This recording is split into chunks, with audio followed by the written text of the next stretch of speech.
ஆண்டவராக இயேசு கிறிஸ்துவின் இனிய நாமம் மகிமைப்படுவதாக. தினம் ஒரு வார்த்தை என்ற தியானத்திற்கு உங்களை வரவேற்கிறேன். நீதிமொழிகள் 30ஆம் அதிகாரம் 3ஆம் வசனம். தேவனுடைய வசனம் எல்லாம் புடமிடப்பட்டவைகள், தம்மை அண்டிக் கொள்ளுகிறவர்களுக்கு அவர் கேடகமானவர். ஆம் பிரியமானவர்களே, கர்த்தருடைய வசனம் அதன் மேன்மை மகத்துவத்தை குறித்து மறுபடியுமாக சொல்லுகிறது. தேவனுடைய வசனம் எல்லாம் புடமிடப்பட்டவைகள், அதாவது சுத்தமானவைகள்.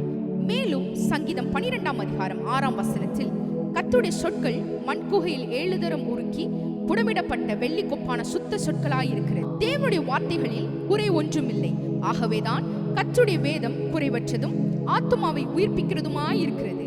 கர்த்தருடைய சாட்சி சத்தியமும் பேதையை ஞானியும் ஆக்குகிறது. தேவனுடைய வார்த்தையை நம்புங்கள், அதன் நம்பிக்கை தன்மையை குறித்து உறுதியாயிருங்கள்.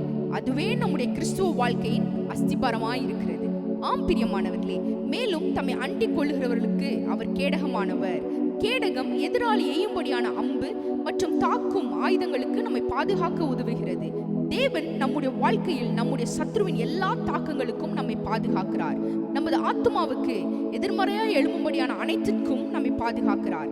தேவன் ஆபிரகாமுக்கு சொன்னார், நீ பயப்படாதே, நான் உனக்கு கேடகமும் உனக்கு மகா பெரிய பலனுமாய் இருக்கிறேன் என்று சொல்லி ஆதியாகமம் 15ஆம் அதிகாரம் 1ஆம் வசனத்தில் நாம் வாசிக்கலாம். தேவன் இவ்விதம் சொன்னது ஆபிரகாமுக்கு எவ்வளவு பெரிய நம்பிக்கை கொடுத்திருக்கும் பாருங்கள்.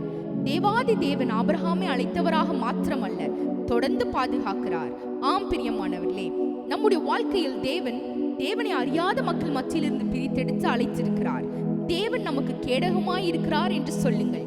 உனக்கு சகாயம் செய்யும் கேடகமும் உனக்கு மகிமை பொருந்திய பட்டயம் அவரே என்று சொல்லி உபாகமம் 33ஆம் அதிகாரம் 29ஆம் வசனத்தில் நாம் வாசிக்கலாம்.